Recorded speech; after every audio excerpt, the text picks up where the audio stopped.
Thank you for the gentlelady from Georgia, and I do yield to the chairman from Freedom Caucus, Mr. Scott Perry from Pennsylvania.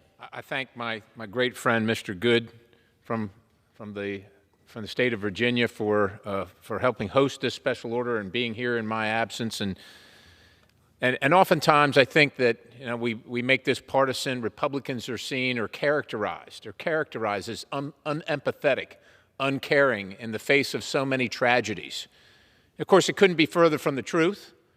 We are empathetic. Our hearts break just like everyone else's, but we recognize that in this imperfect union that seeks to be more perfect every single day with every single action, that the right to defend oneself, the right to bear arms is enshrined in the founding documents that we all take an oath to uphold and defend. We don't just dismiss that like it doesn't exist.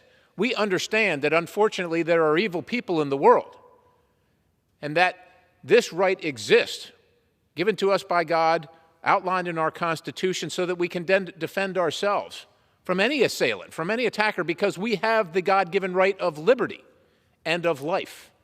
We have that.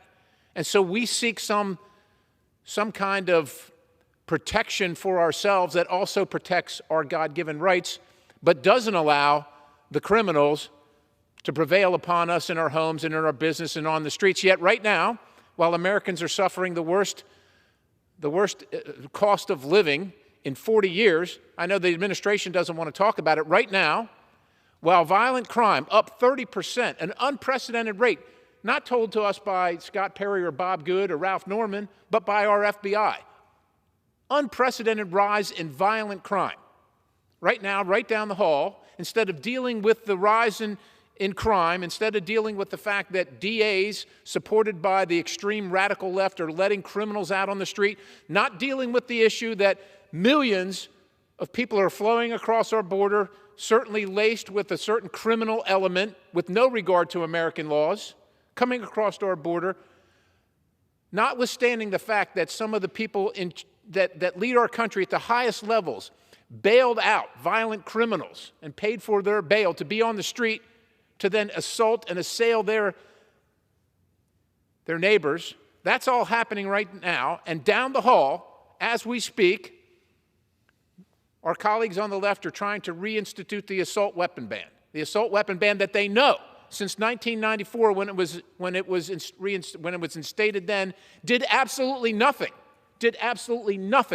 to solve this problem. Because they don't really care about crime. They don't care at all. We're seen as unempathetic. Meanwhile, every city, every weekend across the country is like a war zone. You'd actually be safer in the war zone, and I know I've been to a couple of them. You'd actually be safer in a war zone than downtown Chicago, St. Louis, Detroit, New Orleans. But they're down the hall working on a solution that doesn't fix anything, Mr. Good. It doesn't fix a thing. It takes our rights away and doesn't solve anything.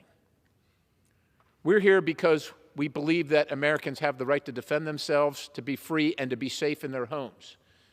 And we're here as Freedom Caucus members to say that we do stand with the Constitution. We actually believe in our oath. And we think that we can do both. We think that we can defend ourselves and stop most criminals' violent activities. But there have to be consequences. And what you're seeing right now across the country are the consequences of not holding people accountable. That's what you're seeing right now. Violent criminals being let out on the street over and over and over again. And the message being sent by this administration and our colleagues on the other side of the aisle that it's okay. It's okay to just do that. It's okay to commit any crime you want. Heck, there was a gentleman in New York, mine in his store. He was attacked. He defended himself. Unfortunately, the attacker's life was taken. And what did the district attorney do? He charged the man who defended himself with murder. That sends a signal to every criminal that it's okay. It's okay to commit your crimes. Mr. Speaker, it is not okay. And this solution is not going to solve anything except disarming law-abiding citizens, meanwhile knowing that the persons that are willing, the criminals that are willing to disregard the law and use the weapon to kill somebody are certainly going to disregard the law and maintain that weapon when you tell all law-abiding citizens that they must turn theirs in, Mr. Speaker, this cannot stand.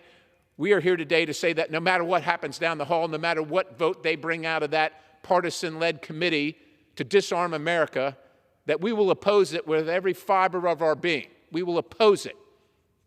And even if we lose on this round, in 6 months, when we're in the majority around here, if they were to be successful in imposing this confiscation on American citizens, the confiscation of not only their rights to life, but the rights to self-defense, that we will reinstate them, that we will